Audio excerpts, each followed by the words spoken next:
Well, I hope you guys have been enjoying all of these coins arriving as much as I've been enjoying them, because although it's been taking a little bit of my work day, as you can imagine, I'm doing the unboxings and videos. I'm generally not doing too badly. I'm kind of doing it during lunchtime, and it's kind of working out, and it's quite fun showing you guys what's arriving every day, because there's been so many different things this time. Last time there were an awful lot of Panda medals because of all the new pandas that came in over Christmas to everybody. This time people are digging out a little bit more of their precious collections and saying, well, which ones are suitable for grading? Which ones are going to benefit by being in a slab, which ones aren't, why do I want them to be in a slab?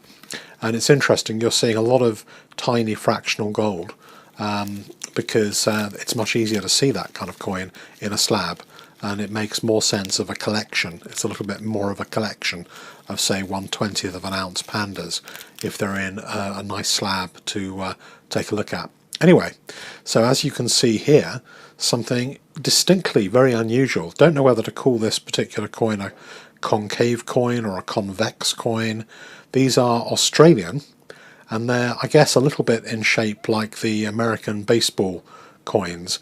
You've got the kind of roundy outside with the queen on, and it's a proof. And then on the inside you've got different kind of star clusters. So this one is Cassiopeia, and there's a couple like this. So there's, I think, there's 4 different ones with 6 coins here in this delivery from a Silverforum member. And I guess that because of the convex nature of this coin, they'll have to go into a bit of a thicker holder to give the coin a bit more space inside. But the capsules they come in are pretty cool. You've got these kind of shaped capsules which are special for this particular coin. So we'll have to make sure we get those back from NGC. They charge $5 to return capsules. I guess it takes a bit of a bigger box and a bit of time. It's not unreasonable really as a charge. So some of these are of the star clusters in the northern hemisphere. This one is Cygnus. Don't ask me what where these are in the sky, because frankly I have absolutely no idea. And although I did download an app that showed you when you look into the sky on a clear night, you can see exactly what the stars are. That was quite fun. But in terms of astronomy, I'm just a Philistine and I know nothing at all about this. I do know that the sky is often clearer in the southern hemisphere, so when I've been in the middle of Australia and it's very dark, you can see quite a lot more stars. And I'm a big Star Trek fan, but apart from that, that's my only link to the heavens at the moment. So I can't really tell you very much about these particular coins apart from their proof. They're silver, they're Australian, they're pretty, they're colorized, and they relate to stars. So you're not going to get a great deal from me, I think, on this unboxing, but I might even just keep quiet until you've seen all these beautiful coins, and then chirp up again when there's something to tell you.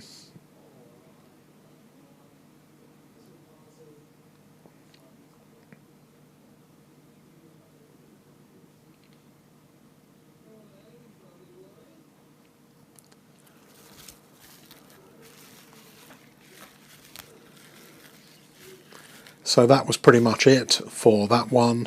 Hope you enjoyed that first unboxing, but don't go yet. There is more, and I don't know whether it gets better or gets worse, but it does get older in terms of some of these. But let's take a look at this lot of coins. So this one is actually some gold pandas. These are a collector on the Silverforum who's been trying to put together a complete date set of 20th pandas. I kind of like that as an idea for a date set, because it's attainable, and there's so many Panda sets that you have to be, probably a wealthy Chinese businessman to even think about buying.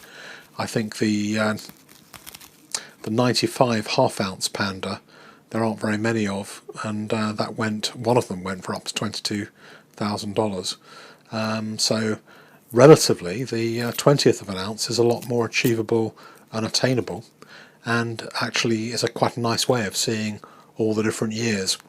So I like this. I have to say the way that this was presented caused me one or two issues. Lots of sellotape, lots of very sticky flips. Don't quite know what I'm going to do with those yet. And as is fairly usual with people who collect these pandas, they do over a period of time start to spot a tiny bit. And a lot of people who collect pandas, even if it may not 100% need it now, they actually send them to NCS for conservation first before they get graded. And sometimes they go up a grade as a result of the conservation, and that can be quite a worthwhile gain on some of these coins. But it would have been nice. I didn't actually know who these were. I found out afterwards, because there was no note in with it.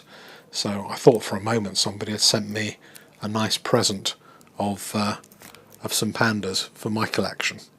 I've got a few 20th of an ounce. I've got a 2008, I think, and I've got a platinum one, but really I haven't got very many of the very tiny ones, although I do have a few 1 gram ones from 2016. So there you have it, some pandas for NCS and NCG, and let's have a look and see what's in today's final little box or little package. This one comes from a guy who's on the Silverforum who is known as Platinum Skies, and you've kind of seen a link, I think, a while back to his channel, because he was one of the people I went to the London Coin Show with last month. So great guy, good channel, worth watching, dig it out. And he sent me some before, and he sent me some coins again. This time he told me to take very, very good care of them, because they are older coins, and so I can't wait to see what these are actually, because he didn't tell me exactly what to expect, but I understand they're old and they're English. These may have been coins that he picked up at the London Coin Show. I'm not quite sure where they came from or whether he's had them a long time, but let's have a look at this. Okay, so interesting.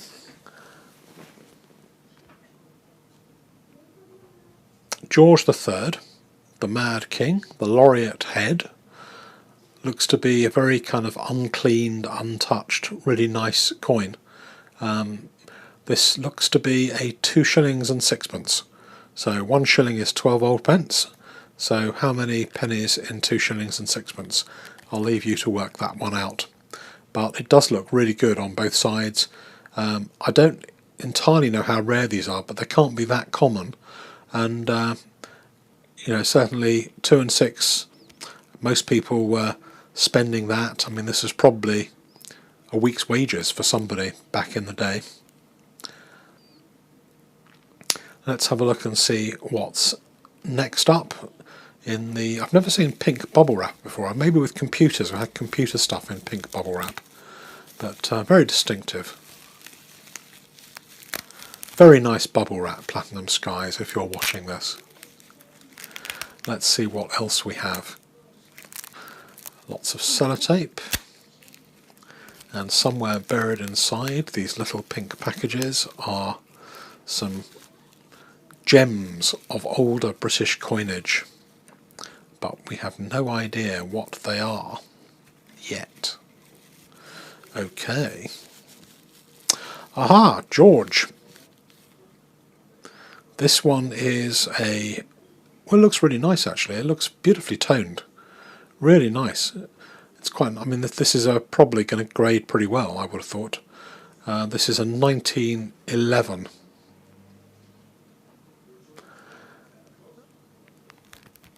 £1 shilling. So 1 shilling is 12 12 pence. And there aren't that many of these that have been kept in good condition. I remember seeing shillings of this kind of era when I was a kid, and they were, they were old Victorian pennies, which you could just about see the date. Old shillings rubbed away, and then they gradually disappeared during the mid 1960s, late 1960s. And here we have a Victoria Younghead shilling. It's great. A little bit of kind of toning around the outside. Nice coin. I hope this one does well as well. So yesterday, the day before, I can't remember which one, we had sixpences. We had Victorian sixpences. So this is 12 pence, double two sixpences in a shilling. And you've got the Queen's head. Interestingly, the Queen's head, like the outside, the top of it goes out on the Queen's head. The King's head, if you see the King's crown, they go inwards, so it's almost like a kind of curved shape, whereas you get this bulbous shape. So if you ever see the difference, there is a difference between a King's crown and a Queen's crown. Just as an aside, if you're still with me, doing the voiceover recording for one of these is a little bit what it must be like for a BBC announcer to record over a coronation procession, and now the Morris dancers are coming down the Mall, etc., etc. Anyway, hopefully you like that, and there'll be another couple over the next few days. Please like, subscribe, and above all, please comment and let me know what you think.